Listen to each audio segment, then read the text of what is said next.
उधर ईरान ने इजराइल को हराने के लिए अब शॉर्ट सर्किट वाला फॉर्मूला लागू कर दिया है। इजराइल के लिए यह फॉर्मूला बहुत ज्यादा खतरनाक साबित हो सकता है, क्योंकि युद्ध के हालात में उसका आयरन डोम सिस्टम नाकाम हो जाएगा और ईरान ने शॉर्ट सर्किट वाले फॉर्मूले को टेस्ट करने के लिए सबसे पहला ऑर्डर लेबनान के हिजबुल्लाह को दिया है।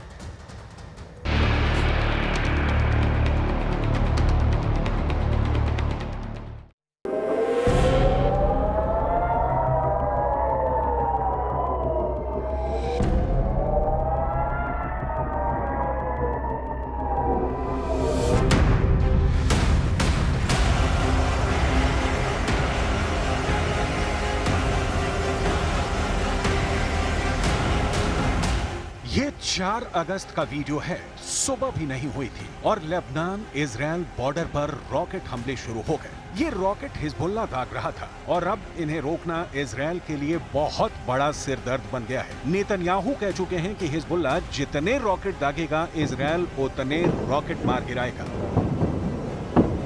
सवाल है कि इजराइल ऐसा कब तक करता रहेगा, क्योंकि इजराइल के खिलाफ मोर्चे 1 नहीं, 2 नहीं, 3 नहीं बल्कि 4 है। इसलिए रॉकेट वाले युद्ध ने बड़ा सवाल खड़ा कर दिया है। इस युद्ध में कौन जीत रहा है, कौन हार रहा है, इसका जवाब आपको चौंका देगा।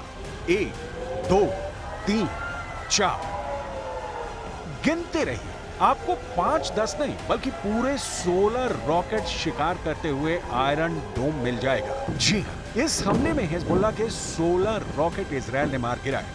एक भी रॉकेट इजराइल के एयर डिफेंस सिस्टम आयरन डोम से नहीं बच पाया। लेकिन फिर वही सवाल,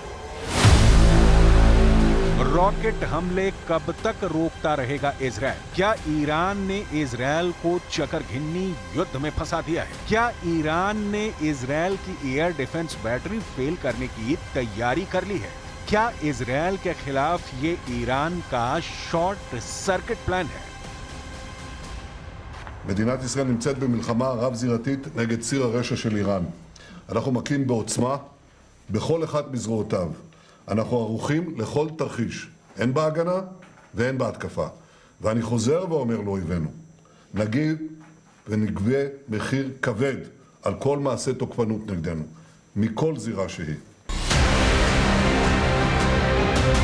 इजराइल का आसमान रोज ऐसी रोशनी से जगमग होता है। कभी उत्तर की तरफ से हिजबुल्लाह रॉकेट फायर करता है, कभी गाजा की तरफ से बचा खुचा हमास का रॉकेट दस्ता एक्टिव होता है और फिर इसके जवाब में इजराइल एक्टिव करता है आयरन डोम। और फिर इजराइल के आसमान पर नजर आता है ये नजारा। लेकिन हर हमले को रोकने के लिए इजराइल का एयर डिफेंस बहुत महंगा साबित हो रहा है। हिजबुल्लाह का एक रॉकेट कुछ $1000 का होता है, जबकि उसे रोकने वाली मिसाइल लाखों डॉलर की होती है। यानी 1 लाख रुपए की कीमत वाले रॉकेट या तोप के गोले को रोकने के लिए आयरन डोम से 2 मिसाइल फायर की जाती है। इनकी कीमत रेंज के हिसाब से 70 लाख से 1 करोड़ रुपए हो सकती है। युद्ध लड़ने की इतनी बड़ी कीमत हैरान करती है। ऐसे में क्या नेतन्याहू इस हथियार की इतनी बड़ी कीमत चुका सकते हैं? ये बड़ा सवाल है। इजराइल और अमेरिका के वॉर एक्सपर्ट इस वक्त बहुत परेशान हैं।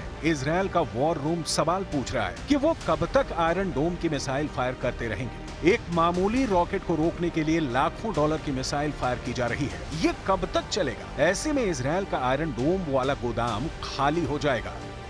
हिजबुल्लाह और हमास के रॉकेट अटैक के खिलाफ आयरन डोम का सक्सेस रेट 90% से ऊपर रहा है। यानी हर 100 रॉकेट हमलों के बाद जब आयरन डोम की मिसाइल फायर की गई तो उसने 90 से ज्यादा रॉकेट को आसमान में ही रोक दिया। इसी वजह से इस एयर डिफेंस सिस्टम पर इजराइल बहुत ज्यादा भरोसा करता है। आयरन डोम 4 किलोमीटर से लेकर 70 किलोमीटर दूर से हो रहे हमलों को रोक सकता है। ये मिसाइल को भी रोक सकता है, ये रॉकेट के हमले भी रोक सकता है और तोप के गोलों को भी रोक सकता है। आयरन डोम के फैन डोनाल्ड ट्रंप भी हैं। डोनाल्ड ट्रंप ने कहा है कि वो आयरन डोम जैसे मिसाइल डिफेंस शील्ड अमेरिका में लगाएंगे। ये ऐसा डोम होगा जो पहले किसी ने नहीं देखा होगा। Will prevent World War III, which is very close to happening. I will restore peace through strength, and in my next term, we will build a great Iron Dome missile defense shield. over our country. Donald Trump बड़ी बड़ी बातें कर रहे हैं, लेकिन बड़ा सवाल बाकी मुद्दा यह है कि ईरान ने बड़े युद्ध से पहले क्या इजरायल को एक ऐसे चक्र में फंसा दिया है जिसमें इजरायल का एयर डिफेंस गोदाम खत्म होने जा रहा है। इजरायल ये बात बहुत अच्छी तरह जानता है कि आयरन डोम की मिसाइल के पार्ट अमेरिका में बनते हैं, इसलिए उसके लिए जरूरी है कि आयरन डोम का गोदाम तभी भरा हुआ रहेगा जब अमेरिका से हथियारों की सप्लाई जारी रहे। He also stressed that the unprecedented scale of U.S. support for Israel since October 7th should leave Iran, Lebanese Hezbollah, and other Iranian-backed terrorist groups with no doubt about U.S. resolve. ऐसे में missile और उसके parts को लेकर Israel के सामने बड़ा संकट खड़ा हो सकता है। ये डर हमेशा बना हुआ है, इसलिए बड़े सवाल एक बार फिर, क्या ये इजरायल के खिलाफ ईरान का चकरघिन्नी युद्ध है? क्या ईरान ने इजरायल की एयर डिफेंस बैटरी फेल करने की तैयारी कर ली है? क्या इजरायल के खिलाफ ये ईरान का शॉर्ट सर्किट प्लान है? We know that the threat is there, it's still there. The Iranians are capable to shoot to Israel missiles and UAVs and cruise missiles, and this is exactly what we are preparing ourselves, as I said, for a very long time. And we have to say that it is us together with CENTCOM and the coalition which is around us, which is something very significant for the defense. इसमें कोई शक नहीं कि अब तक iron डोम दुनिया में मशहूर हुआ है। ये इजरायल का बहुत ही सटीक एयर डिफेंस सिस्टम माना जाता है। आयरन डोम ने अब तक हमास की तरफ से दागे गए हजारों रॉकेट को मार गिराया है, लेकिन उसके सामने अब बड़ी मिसाइलों का चैलेंज है जो ईरान के पास भी है। इसके अलावा लेबनान में हिजबुल्ला और यमन में हूथी, दोनों के पास बैलिस्टिक मिसाइल हैं और उन्हें रोकने के लिए इजरायल का एरो डिफेंस सिस्टम भी पूरी तरह से तैयार है। इन्हें रोकने के लिए इजरायल के पास है बहुत ही सटीक एरो 3 मिसाइल डिफेंस सिस्टम। इसकी तुलना रूस के S-400 से की जाती है। ये इजरायल और अमेरिका ने मिलकर तैयार किया हुआ है। ये इजरायल के मिसाइल डिफेंस सिस्टम का सबसे खतरनाक सिस्टम माना जाता है। यही डिफेंस सिस्टम है जिसके बलबूते ईरान की भी मिसाइलों को रोक लिया जाएगा। 13 अप्रैल को जब ईरान ने 300 मिसाइल और ड्रोन से हमला किया था, तब कई बड़ी मिसाइलों को एरो सिस्टम ने ही रोका था। इजरायल इस बात का बहुत भरोसा करता है। जब एरो 3 मिसाइल लॉन्चर से निकलती है तो समझ लीजिए कि बैलिस्टिक मिसाइल कोई भी हो, ये लंबी दूरी की रेंज तक उसे मार गिराएगी। Arrow missile defence system 150 kilometre से ज्यादा की रेंज तक बैलिस्टिक मिसाइल को रोक सकता है। इसकी मिसाइल 2000 किलोमीटर की रेंज तक जा सकती है। जब इसका रेडार दुश्मन की मिसाइल को ट्रैक करता है तो लॉन्चर पूरे हालात को समझते हुए सही वक्त पर जवाबी हमला करता है और एरो मिसाइल दुश्मन की तरफ से आ रहे खतरे को आसमान में ही मार गिराती है। यही एक मिसाइल डिफेंस के काम करने का तरीका होता है। इजरायल को मालूम है कि सिर्फ ईरान नहीं, बल्कि दक्षिण में यमन की तरफ से भी खतरा है और उत्तर में हिजबुल्ला की तरफ से भी बड़ा हमला फाइनल है, क्योंकि उसने पिछले कुछ वर्षों में ऐसे हथियार बना लिए हैं जो इजरायल की रेंज तक मार कर सकते हैं। ये इजरायल के लिए बहुत डराने वाली बात है, क्योंकि अगर इजरायल यमन पर भी काबू नहीं पा सका तो समझ लीजिए कि उसके खिलाफ तीसरा फ्रंट बहुत जानलेवा साबित होगा। अपने आसमान को सुरक्षित रखने के लिए अभी इजरायल के पास 4 लेयर में डिफेंस सिस्टम है। पहला है आयरन डोम, जो रॉकेट और विमानों को 70 किलोमीटर के दायरे में रोक सकता है। मिड सेगमेंट में दूसरा है डेविड स्लिंग सिस्टम, जो 250 किलोमीटर की रेंज तक मिसाइल या विमान का दुश्मन बन जाता है। एरो 2 एयर डिफेंस सिस्टम, इसकी रेंज भी 250 किलोमीटर तक है, लेकिन ये डेविड स्लिंग के मुकाबले में ज्यादा ऊंचाई पर जाकर आसमानी टारगेट को मार गिरा सकता है। और चौथा है एरो 3, जो 2.5 किलोमीटर से भी आगे के टारगेट को खत्म कर सकता है।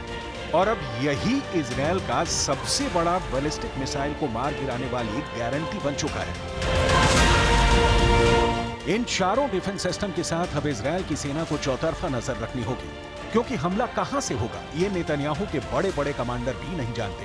3 और 4 अगस्त की रात को हिजबुल्ला ने इजरायली ठिकानों पर 50 रॉकेट दागे। इजरायल ने ज्यादातर को रोक लिया, लेकिन अगला हमला भी रुकेगा, इसकी गारंटी तो नेतन्याहू भी नहीं दे सकते। और इसी को ईरान का चकरघिन्नी युद्ध कहा जा रहा है, जिसमें इजरायल बुरी तरह से फंस चुका है।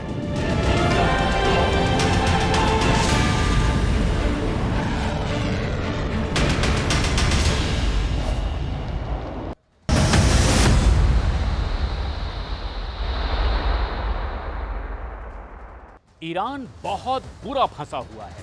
राजधानी तेहरान में इजराइल ने इस्माइल हानिया के कमरे में बम से उड़ा दिया और ईरान देखता रह गया। अब सुप्रीम लीडर खामनेई इजराइल से बदले की कसम खा रहे हैं, लेकिन उनका साथ देने वाला इस वक्त कोई दिखाई नहीं दे रहा। जॉर्डन, मिस्र और कतर जैसे देश ईरान के साथ खड़े नजर आने लगे हैं और दुनिया भर के एक्सपर्ट्स इस बात पर चर्चा कर रहे हैं कि ईरान अगर इजराइल पर हमला करता है तो ईरान का आखिर क्या होगा? क्या वो अकेला पड़ने वाला है? इस युद्ध में ईरान का साथ आखिर देगा कौन? हमारी इस खास रिपोर्ट के जरिए समझिए।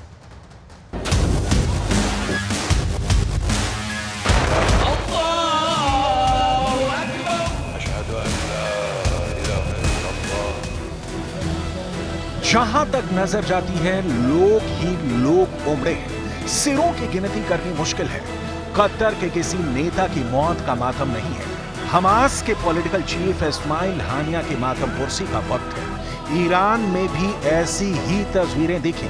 तेहरान में चौक चौराहों पर हानिया के होर्डिंग लगाए गए। लोगों ने मरसिया पढ़ा। इस्माइल हानिया की मौत के बाद का हाहाकार ईरान को बेचैन कर रहा है। सुप्रीम लीडर खामनेई की रातों की नींद उड़ी हुई है। प्रतिष्ठा दांव पर लगी है। लिहाजा इजरायल पर ईरान के हमले की 100% गारंटी दी जा रही है। हमले के पहले ईरान अपने लाव लश्कर को चुस्त दुरुस्त कर रहा है। ईरान के रिवॉल्यूशनरी गार्ड्स युद्ध की रणनीति तय कर रहे हैं।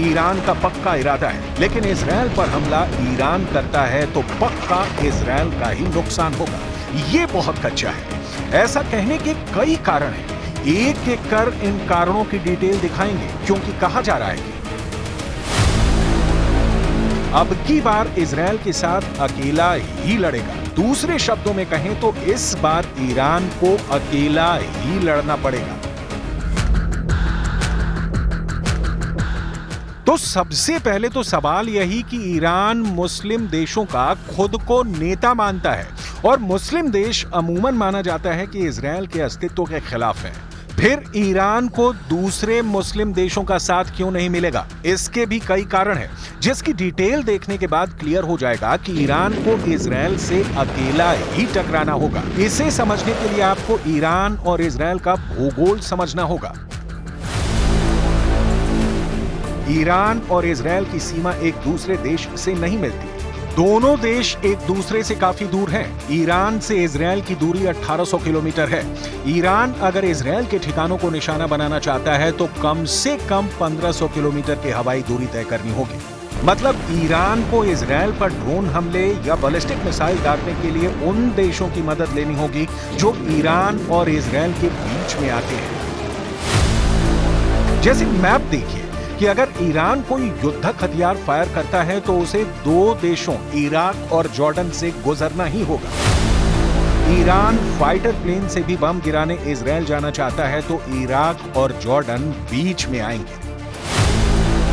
अब सवाल यह है कि क्या इराक और जॉर्डन इजरायल के खिलाफ ईरान के युद्ध में उसका साथ देंगे?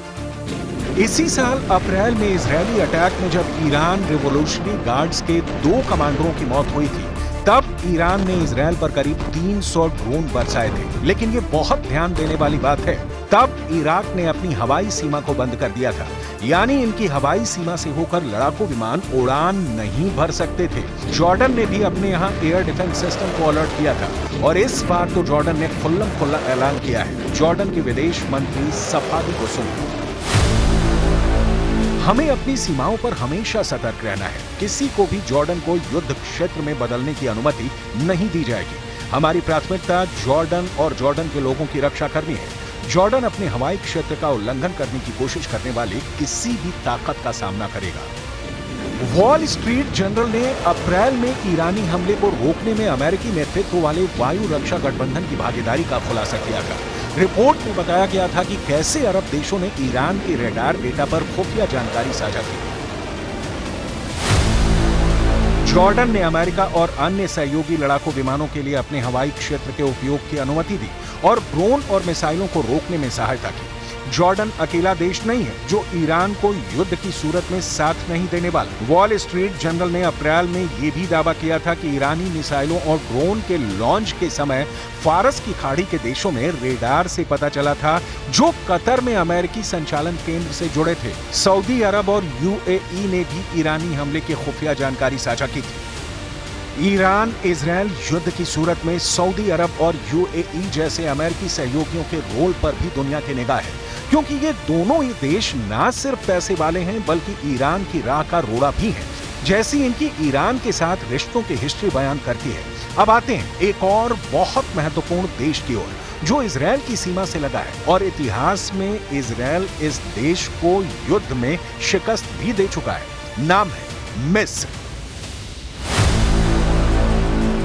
इजराइल के पश्चिम दक्षिण में यह देश गाजा वॉर के लिए भी बहुत अहम है, लेकिन 39,000 फिलिस्तीनियों के मौत के वक्त भी मिस्र खामोशी ही ओढ़े रहा है।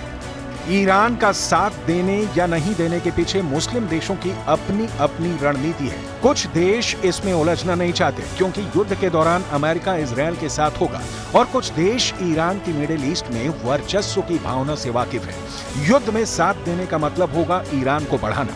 लिहाजा मुस्लिम देश युद्ध के बाद भले ही फैसले लें कि किधर का होना है, लेकिन अभी ईरान अकेला खड़ा दिख रहा है। सवाल है फिर ईरान के साथ कौन है? तो ये बहुत क्लियर है, इसमें 2 नहीं बल्कि 4 देशों के नाम कोई भी आसानी से गिना सकता है। पहला है लेबनान, जो कि ईरान की तरह ही शिया बहुल देश है। यहाँ ईरान के रिवॉल्यूशनरी गार्ड्स भी तैनात हैं और हिजबुल्लाह इजराइल का जानी दुश्मन है, तो लेबनान का ईरान का साथ देना पक्का है।